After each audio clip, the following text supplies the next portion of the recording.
পশ্চিমবঙ্গ খবৈ Assam Pondicherry Kerala Tamilnadu tei Tripura haste Dharmanagar constituency by election BJP नि ओंखारै गाहाम कक ओंखा बीजेपी गोबां मार्जिन बै कप्लाय ओंजा पश्चिमबंग खबৈ कुबुनि हास्तेनि विधानसभानि रिजाल्ट एबा ओंखारनो तै बीजेपी गोबांनि बखा खो खेंगा मन्त्री सुशाন্ত चौधरी नाइनेदि चिनिमां पिलिव এবং এই হারের পেছনে কি কারণ থাকতে পারে এবং কলকাতা মানুষ এরকম রায়টা কেন দিল? দেখুন, কলকাতা বলে কথা নয়, পশ্চিমবঙ্গবাসী। কলকাতা তো রাজ্যের রাজধানী। পশ্চিমবঙ্গবাসী, আপনি উত্তরবঙ্গ থেকে শুরু করে দক্ষিণবঙ্গ, কলকাতা শহর, আপনি প্রতিটা জায়গায়, উত্তর 24 পরগনা, দক্ষিণ 24 পরগনা, 23টা যে জেলা, 23টা জেলার মধ্যে আপনি সেই দার্জিলিংয়ের কালিম্পং সেখান থেকে শুরু করে আপনি ভাঙড় পর্যন্ত, জয়নগর পর্যন্ত, প্রতিটি জায়গায়, কলকাতায় প্রতিটি জায়গায় আপনি মানুষ জেগেছে। আমি যেটা বলেছি যে ভয়ের পরিবেশ ছিল, নির্বাচন কমিশন ভয়মুক্ত পরিবেশে নির্বাচন করাতে বদ্ধপরিকর, সেটা প্রমাণ করেছে এবং মানুষ সেটাকে গ্রহণ করেছে, বিশ্বাস করেছে। কারণ অনেক রয়েছে। সনাতনীদের উপর অত্যাচার, যে কোনো একটা সম্প্রদায়কে দিয়ে। মমতা ব্যানার্জি নিজে একজন সনাতনী মুখ্যমন্ত্রী, উনি বলছেন ওই সম্প্রদায়টার কথা বলে, যারা হিন্দুরা রয়েছে, সনাতনীরা রয়েছে, আমি যদি ওই সম্প্রদায়টাকে ছেড়ে দিই 10 মিনিটের মধ্যে তোমাদেরকে ধ্বংস করে দেবে। এটা উনি বলতে পারেন না মুখ্যমন্ত্রী হিসাবে। তো সনাতনীরা বুঝতে পেরেছে যে মমতা ব্যানার্জির সরকার যদি আসে, প্রতিষ্ঠিত হয়, তবে আগামী দিনে হিন্দু সনাতনীদের ভবিষ্যৎ অন্ধকারে যাবে। এটা গ্রেটার বাংলাদেশ হয়ে যাবে। রোহিঙ্গা, মৌলবাদী শক্তি, জামাত, যারা ভারত বিদ্বেষী শক্তি, হিন্দু বিরোধী শক্তি, তাদেরকে উনি প্রশ্রয় দিয়েছিলেন। দুর্নীতি, কয়লা কেলেঙ্কারি, বালু কেলেঙ্কারি, গরু কেলেঙ্কারি, ইডি, সিবিআই, যেখানে মন্ত্রী সাংসদদেরকে গ্রেপ্তার করে নিয়ে যাচ্ছে, ভারতবর্ষের কোথাও এই ধরনের নজির নেই। চাকরি চলে যায়, ভারতবর্ষের কোথাও এই ধরনের নজির নেই। প্রতিটা ক্ষেত্রে কর্মচারীরা, তাদের বঞ্চনা দীর্ঘদিন ধরে চলছে। সুপ্রিম কোর্ট বলেছে, হাইকোর্ট বলছে মিটিয়ে দেওয়ার জন্য, দিতে পারছে না। শুধু সাম্প্রদায়িক সুরসুরি দিয়ে সনাতনীদের উপর অত্যাচার করে মমতা ব্যানার্জি ক্ষমতায় প্রতিষ্ঠিত হয়েছিল, যেটা এবার হিন্দুদের জাগরণ, আমি বলবো, সংগঠিত হয়েছে, সনাতনীদের জাগরণ সংগঠিত হয়েছে। এবং বাঙালি হিসাবে এটা আমাদের কাছে বিশাল প্রাপ্তি যে দেশ গঠনে আমাদের বাংলার বাঙালিরাও জাগ্রত হয়েছে এবং একটা গুরুত্বপূর্ণ ম্যান্ডেটের মাধ্যমে ভারতবর্ষকে এক ভারত, শ্রেষ্ঠ ভারত, বিকশিত ভারত তৈরি করার জন্য 2047-এর মধ্যে যেটা মোদিজি ডাক দিয়েছেন, তাতে অংশগ্রহণ করেছে পশ্চিমবাংলার বাঙালিরা।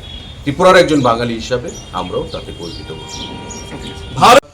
বিগত 15 বছর ধরে পশ্চিমবঙ্গে যে অরাজকতার রাজনীতি চলছিল তৃণমূল কংগ্রেস তথা মমতা ব্যানার্জির নেতৃত্বে, তার আজকে অবসান।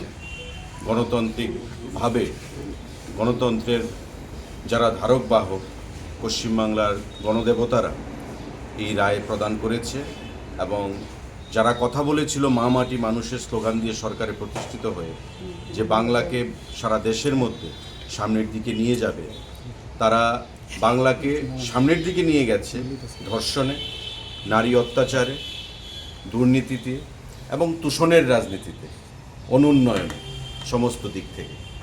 এবং তার বিরুদ্ধে ভারতীয় জনতা পার্টি, সেখানে মোদিজি, অমিত শাহজি, ভারতীয় জনতা পার্টির নেতৃত্বের তত্ত্বাবধানে মানুষকে প্রতিশ্রুতি দিয়েছে যে সুশাসন প্রদান করা হবে। এবং ধীরে ধীরে আপনারা দেখেছেন যে 2024 সালের লোকসভা নির্বাচন, তার আগে 21-এর বিধানসভা নির্বাচন, তার আগে 19-এর লোকসভা নির্বাচন, প্রতিটি নির্বাচনে ভারতীয় জনতা পার্টি নিজের সংগঠনকে মজবুত করে, শক্তিশালী করে মানুষকে প্রতিশ্রুতি দিতে সক্ষম হয়েছে বা আশা জাগাতে সক্ষম হয়েছে যে ভারতীয় জনতা পার্টি সরকার গঠনে প্রস্তুত।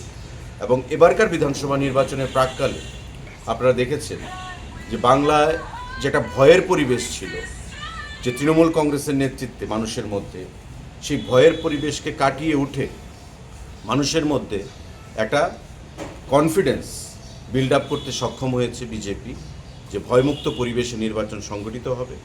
আমরা নির্বাচন কমিশনকে ধন্যবাদ জানাচ্ছি এবং এই ভয়মুক্ত পরিবেশে নির্বাচনের ফলে মানুষ তার মতাধিকার বা ভোটাধিকার সঠিকভাবে প্রয়োগ করতে সক্ষম হয়েছে, যা বিগত 50 বছর ধরে প্রায় বামেদের নেতৃত্বে এবং পরবর্তী সময়ে তৃণমূল কংগ্রেসের নেতৃত্বে মানুষ করতে পারেনি।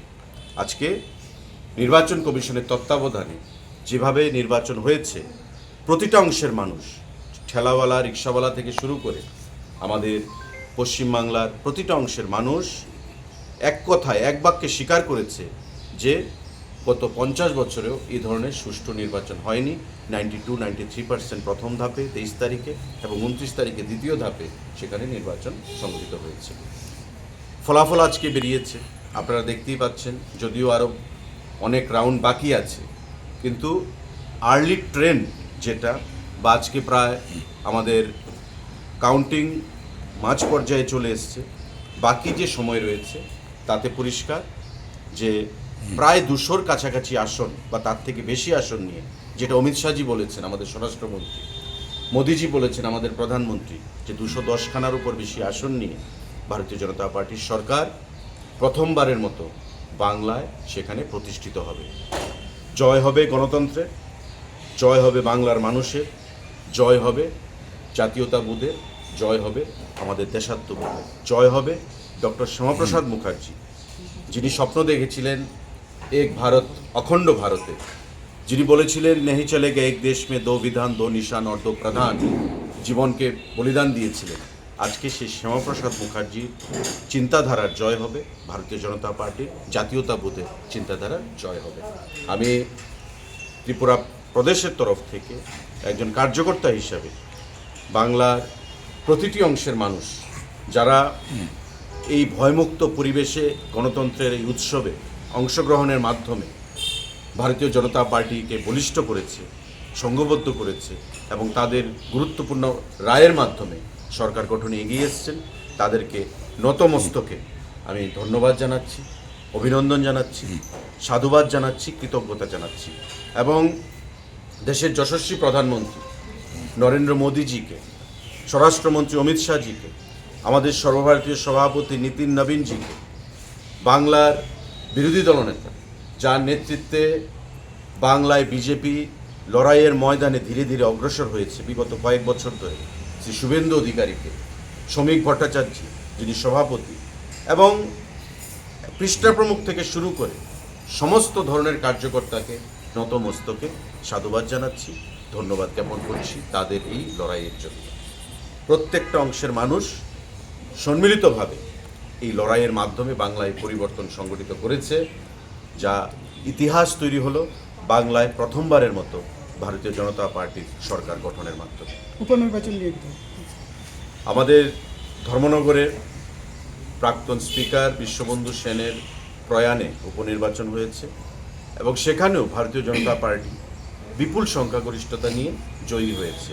এটা ইতিহাস তৈরি হয়েছে এবং আগামী দিনে আমি দ্ব্যর্থহীন ভাষায় আপনাদেরকে আশ্বস্ত করছি, দাবি করছি যে আগামী দিনেও ত্রিপুরা রাজ্যে, আসামে বলুন, সরকার আমাদের আবার গঠিত হয়েছে ডক্টর হিমন্ত বিশ্ব শর্মার নেতৃত্বে, আমাদের পশ্চিমবাংলার কথা বলাই হয়েছে, পন্ডিচেরিতে হয়েছে, তামিলনাড়ুতে সেখানে ডিএমকে, ইন্ডিয়া জোটের যে শরিক ডিএমকে পর্যদুস্ত হয়েছে, সেখানে ভরাডুবি ঘটেছে তাদের ইন্ডিয়া জোটে, সেখানে এআইএডিএমকে যা এনডিএর সঙ্গে রয়েছে ভালো ফলাফল করেছে এবং নতুন একটা দল তারাও ভালো ফলাফল করেছে, আমি তাদেরকেও ধন্যবাদ জানাচ্ছি, অভিনন্দন জানাচ্ছি।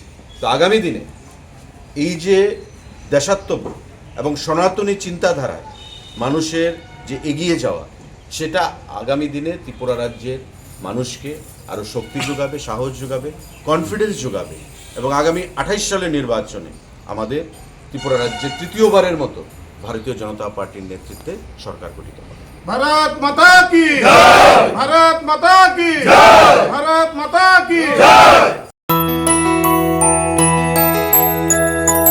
স্বাদে ভরা ঘিয়ের সুবাস লংতরায়, কি ভালো খেতে। শুদ্ধ ঘিয়ের আবেশ ভরা লংতরায়, অপূর্ব সুগন্ধ, পুষ্টি ভরা ঘিয়ের খাবার, গাওয়া ঘি প্রিয় সবার লংতরায়। একেই বলে বিশুদ্ধ ঘি। বিশুদ্ধ ঘি নাম মনে রেখো লংতরায়। লংতরাই ঘি রোজ খাবারে তোমাকে চাই। লংতরায়, লংতরায়, লংতরায়। খুলুম খা হাসতে যত লোকলক ন রাধাকৃষ্ণ জুয়েলারিনবো খাকতই যতনো হামজাকমা তেই চিবাইয়া ফারো অবশ্য সেনাও বাবা গরিয়া যতরি নক দুখঙ্গ হামারি কুলুমি তরি না আইথম যতনো তন্থ গরিয়াতে